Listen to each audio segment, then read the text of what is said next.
नमस्कार लाडक्यांनो, तुमचं सगळ्यांचं मनापासून स्वागत आहे आपल्या चॅनलवरती. आजचा व्हिडिओ प्रत्येक लाभार्थी मुलीसाठी खूपच महत्त्वाचा आहे. कारण हा व्हिडिओ शेवटपर्यंत नक्की बघा. कारण आज आपण एका अत्यंत महत्त्वाच्या सूचनेबद्दल माहिती घेणार आहोत. मित्रांनो, राज्य सरकारच्या लाडकी बहीण योजनेमुळे लाखो महिलांना आर्थिक मदत मिळत आहे. पण सध्या या योजनेबाबत एक मोठं अपडेट समोर आलेलं आहे. शासनाकडून स्पष्ट सूचना देण्यात आलेली आहे आणि ही सूचना विशेषतः त्या महिलांसाठी आहे ज्यांची ई-के-वाय-सी प्रक्रिया अपूर्ण राहिलेली होती किंवा ज्यामध्ये काही चुका झाल्या होत्या. आता सर्वात आधी आपण समजून घेऊया की नेमका मुद्दा काय आहे. सध्या शासनाने ई-के-वाय-सी दुरुस्ती करण्यासाठी पुन्हा एकदा संधी दिलेली आहे. मात्र ही संधी सर्वांसाठी नाहीये. ही संधी फक्त त्या महिलांसाठी आहे ज्यांची ई-के-वाय-सी प्रक्रिया 31 डिसेंबर 2025 पूर्वी अपूर्ण राहिली होती किंवा चुकीची झाली होती. सरकारने त्यांच्यासाठी पुन्हा पोर्टल सुरू केले आहे. म्हणजे ज्या महिलांकडून कागदपत्रे भरताना किंवा माहिती टाकताना काही चुका झाल्या असतील, ते आता दुरुस्त करण्याची संधी त्यांना देण्यात आलेली आहे. पण लक्षात ठेवण्यासारखी सर्वात महत्त्वाची गोष्ट म्हणजे ही संधी कायमस्वरूपी नाही. शासनाने स्पष्ट सांगितलेले आहे की दुरुस्ती प्रक्रिया 31 मार्च 2026 पर्यंत चालणार आहे. त्यानंतर पुन्हा कोणतीही संधी इथे मिळणार नाही. म्हणजे ज्या महिलांना अजूनही वाटत असेल की पुढे कधीतरी दुरुस्ती करता येईल, त्यांनी असा विचार अजिबात करू नये. कारण शासनाने याला अंतिम मुदत दिलेली आहे. आता अनेक महिलांच्या मनात प्रश्न येत असेल की जर आपण या संधीमध्येही चूक केली तर काय होईल? तर मित्रांनो, शासनाच्या सूचनेनुसार जर या अंतिम संधीमध्ये के-वाय-सी योग्य पद्धतीने पूर्ण झाली नाही, तर संबंधित महिलांना या योजनेचा लाभ मिळणार नाही. म्हणजे त्यांना पुढील हप्ते मिळण्यामध्ये अडचणी येऊ शकतात. आपण मागील जी-आर यामध्ये संपूर्ण माहिती बघितलेली आहे. त्यांनी त्या जी-आरमध्ये सांगितलेलं आहे की जर यामध्ये जर काही चूक झाली, जर तुम्ही काही चूक केली, तर पुन्हा तुम्हाला यामध्ये संधी भेटणार नाही. त्यामुळे के-वाय-सी करताना विशेष काळजी घेणे आता खूपच महत्त्वाचं असणार आहे. आता आपण पाहूया की के-वाय-सी करताना नेमक्या कोणत्या गोष्टींची काळजी घ्यावी. सर्वप्रथम तुमची वैयक्तिक माहिती जसे की नाव, जन्मतारीख आणि आधार नंबर हे नीट तपासून भरले गेले आहेत का, हे पाहणे तुम्हाला गरजेचे आहे. कारण या माहितीमध्ये जर थोडीशी चूक झाली तरी अर्ज अपात्र ठरू शकतो. त्यानंतर बँक खात्याची माहिती योग्य आहे का हे तपासा.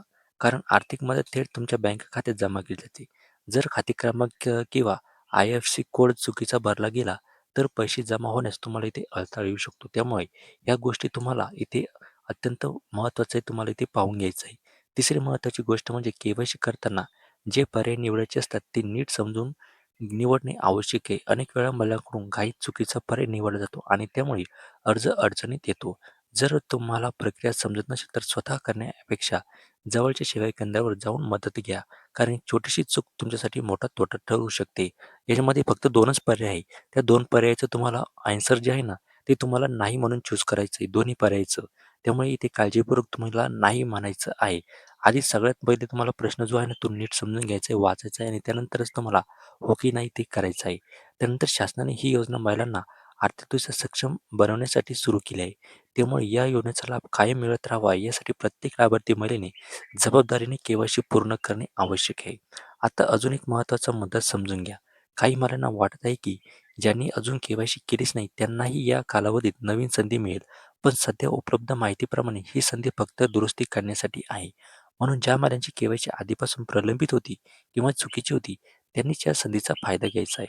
सरकारचा उद्देश हा आहे की सर्व पात्र लाभार्थ्यांना योग्य पद्धतीने लाभ मिळावा आणि चुकीच्या माहितीमुळे कुणालाही योजना बंद होऊ नये. त्यामुळे प्रत्येक लाभार्थी महिलेला आवाहन येत आहे की के-वाय-सी प्रक्रिया करताना अत्यंत सतर्क राहा. तुम्ही जर स्वतः के-वाय-सी करत असाल तर प्रत्येक माहिती दोनदा तपासा. जर तुमच्या दुसऱ्याच्या मदतीने करत असाल तर त्यांच्याकडून भरलेली माहिती देखील एकदा स्वतः तपासा आणि खात्री करून घ्या की ही जी माहिती त्यांनी भरलेली आहे, याची जी प्रश्नाचे उत्तरं त्यांनी दिलेली आहे, हे बरोबरच आहे. कारण अंतिम जबाबदारी तुमचीच राहणार आहे.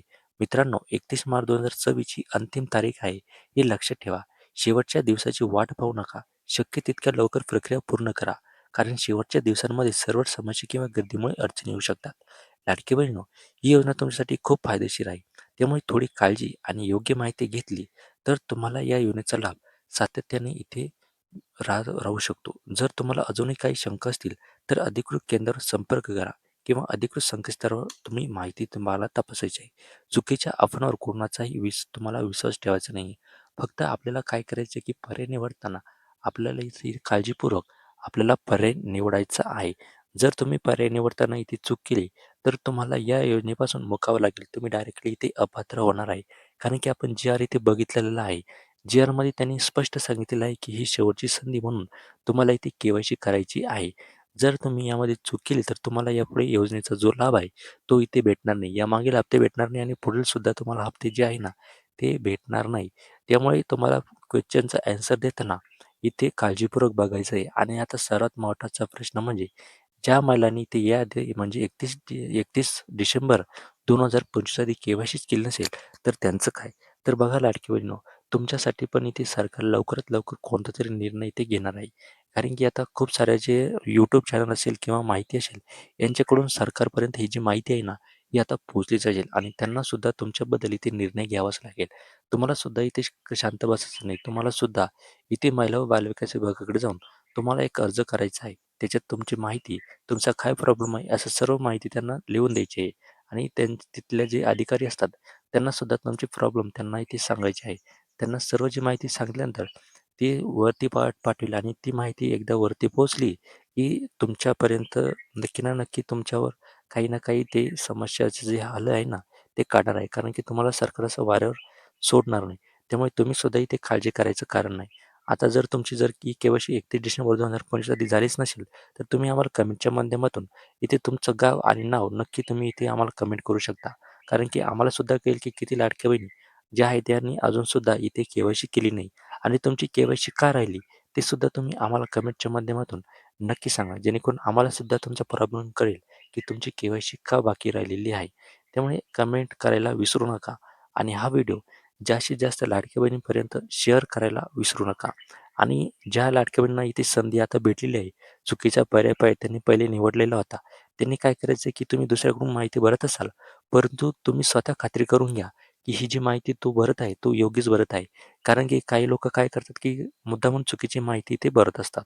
त्यामुळे तुम्हाला सुद्धा त्याचं जी खात्री करून घ्यायची आहे आणि त्यानंतर सबमिट जे ऑप्शन असतं, त्या ऑप्शनवर तुम्हाला क्लिक करायचं आहे. ही सुद्धा इथे काळजी घेणे खूपच महत्त्वाचं असणार आहे. तुम्हाला मी जी माहिती सांगितली, ही माहिती तुम्हाला उपयुक्त वाटली का? कशी वाटली? आम्हाला कमेंटच्या माध्यमातून इथे नक्कीच सांगा आणि आपल्या चॅनलवर जर नवीन असाल, तर आत्ताच आपल्या चॅनलला सबस्क्राईब करून घ्या आणि हा व्हिडिओ जास्तीत जास्त लाडक्या बहिणीपर्यंत शेअर करा. धन्यवाद.